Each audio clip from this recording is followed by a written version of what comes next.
Assalamualaikum warahmatullahi wabarakatuh.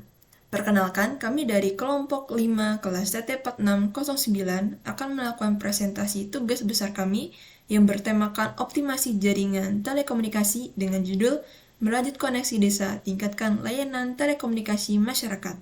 Sebelumnya, izinkan saya untuk memperkenalkan rekan-rekan tim kelompok kami. Oke, nama saya Ihsan dengan NIM 1101322. Kemudian ada saya sendiri, Aliza Nufritian Mezahra. Saya Duaini Mai Farah Jendra. Sebelum kita masuk ke dalam topik yang akan kami bahas pada judul, izinkan saya untuk menjelaskan sedikit mengenai apa itu Internet Network atau apa sih itu jaringan internet. Jaringan internet merupakan infrastruktur global yang menghubungkan komputer dan jaringan komputer di seluruh dunia, sehingga memungkinkan untuk saling bertukar informasi dan berkomunikasi dengan siapa saja dan di mana saja. Di zaman sekarang ini, internet dapat dikatakan sebagai kebutuhan sehari-hari dan tidak akan pernah lepas dari yang namanya internet. Untuk terhubung ke jaringan internet, terdapat beberapa protokol yang dapat digunakan, salah satunya TCP/IP. TCP/IP dengan kepanjangan Transmission Control Protocol atau Internet Protocol merupakan protokol pertukaran data, di mana TCP/IP ini berbasis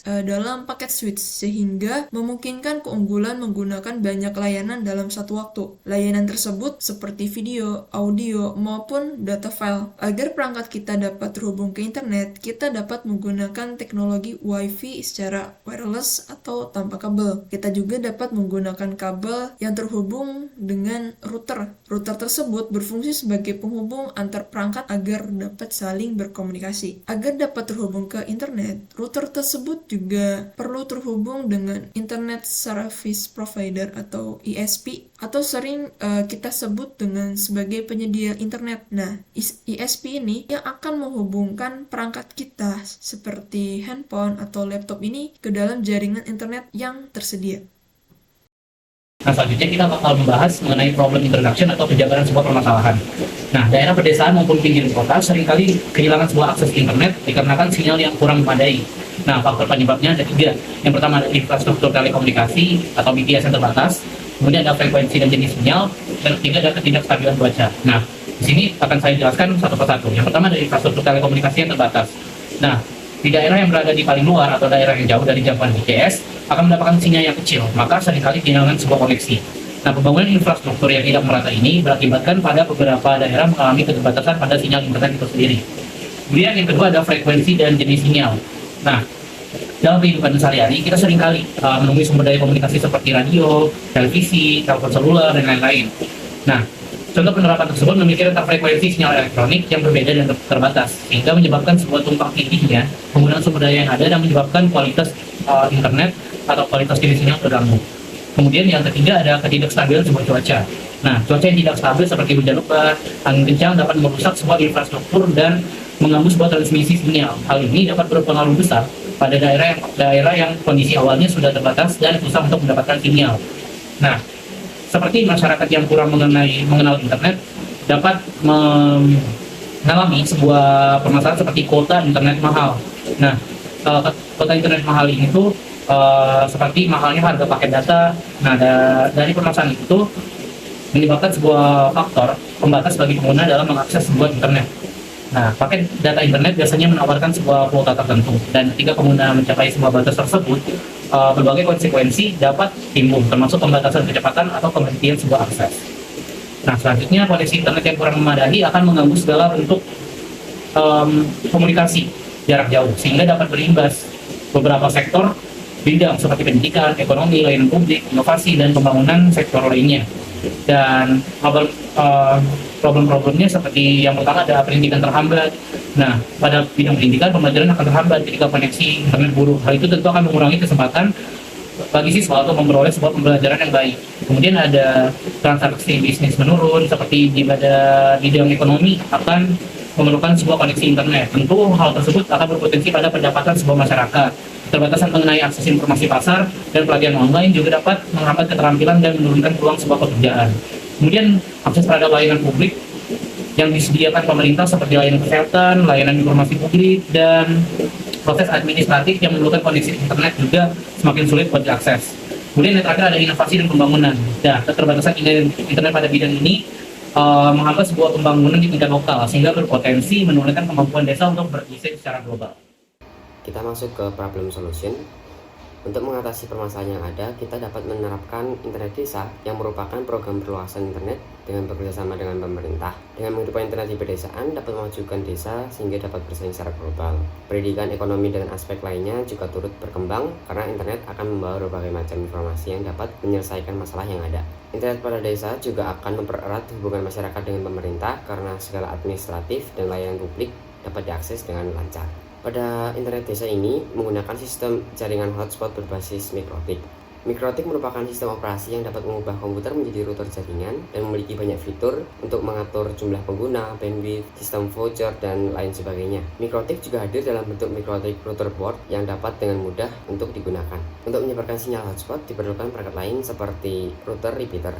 Router repeater ini memiliki banyak tipe, seperti router outdoor dan router indoor. Penggunaan yang cocok untuk jangkauan lebih jauh adalah router outdoor. Router outdoor memiliki karakteristik tersendiri yang karakteristik tersebut dapat dilihat dari jenis antenanya. Ada yang berbentuk parabola, sektoral, omni, atau yang lain sebagainya. Antena parabola memiliki arah pancaran yang fokus dan terarah, sehingga cocok untuk digunakan sebagai point-to-point untuk komunikasi jarak jauh dan memiliki jangkauan yang sangat jauh. Antena sektoral arah pancarannya 45 hingga 180 derajat sehingga cocok digunakan juga untuk point to point, namun jangkauannya lebih pendek daripada antena parabola. Antena sektoral juga dapat menangkap sinyal lebih banyak daripada antena parabola. Antena omni memiliki arah pancaran 360 derajat sehingga cakupannya cukup luas dan ke segala arah, namun untuk jangkauan pancarannya terbatas. Antena omni ini juga cocok digunakan di tempat yang memerlukan sinyal merata di segala arah sehingga pengguna dari berbagai arah dapat mengakses internet tanpa adanya sinyal yang berkurang. Dalam penggunaannya antena tersebut lebih efektif untuk diletakkan di tempat yang tinggi agar terbebas dari halangan yang mengganggu pemancaran sinyal seperti pohon, rumah, dan lain sebagainya. Berikut merupakan skema persebaran hotspot desa. Di kantor kelurahan akan menjadi pusat persebaran hotspot dan tempat manajemen hotspot area. Jaringan hotspot yang dibuat menggunakan sistem voucher yang mana perlu membeli voucher di kantor kelurahan untuk dapat mengakses internet. Dengan adanya bantuan dari pemerintah, masyarakat dapat mengakses internet lebih murah daripada membeli kuota. Voucher internet tersebut diatur menggunakan mikrotik yang mana administrator dapat mengatur bandwidth atau kecepatan internet dan siapa saja pengguna yang dapat mengakses internet. Setelah pengguna melakukan pembelian voucher, dalam voucher tersebut akan tersedia username dan password yang dapat digunakan untuk mengakses internet. Voucher internet tersebut memiliki batas waktu dan batas kecepatan.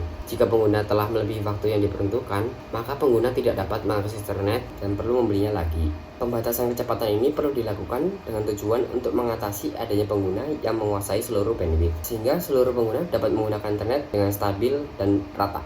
Setelah kita mengatur skemanya, kita juga perlu melakukan manajemen kebutuhan bandwidth yang diperlukan untuk mengelola hotspot tersebut. Bandwidth tersebut perlu diperhitungkan agar jaringan internet dapat stabil walaupun hotspot tersebut diakses oleh banyak pengguna. Yang pertama, kita perlu memperhatikan kebutuhan penggunaan internet masyarakat sekitar. Masyarakat desa biasanya hanya menggunakan internet untuk komunikasi ringan seperti berkirim pesan, telepon, dan video. Masyarakat juga perlu melakukan transaksi administrasi dan melakukan web browsing. Jika pengguna merupakan pelajar, maka yang diperlukan adalah video streaming pembelajaran dan downloading atau uploading. Yang kedua, kita juga perlu mengetahui jumlah pengguna, kemudian ada pola penggunaan. Selanjutnya ada rencana pertumbuhan masa depan. Jika di dalam desa terdapat suatu organisasi yang kemungkinan besar akan terus berkembang, maka kebutuhan internet akan meningkat seiring dengan berjalannya waktu sehingga bandwidth yang diperlukan juga meningkat. Dan yang terakhir adalah pengelolaan lalu lintas prioritas. Setelah kita mempersiapkan segala sesuatu yang diperlukan, kita dapat melakukan perhitungan bandwidth. Kita dapat membagi bandwidth sesuai dengan kategori yang diperlukan,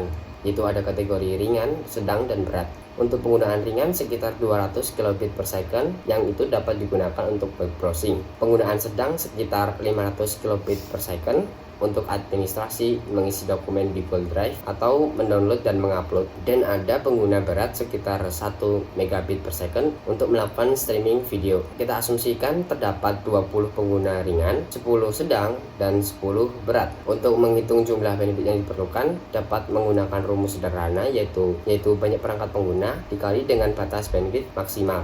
Setelah dihitung dan dijumlahkan, ternyata kita memerlukan sekitar 18,8 megabit per second. Sekian presentasi dari kelompok kami. Terima kasih.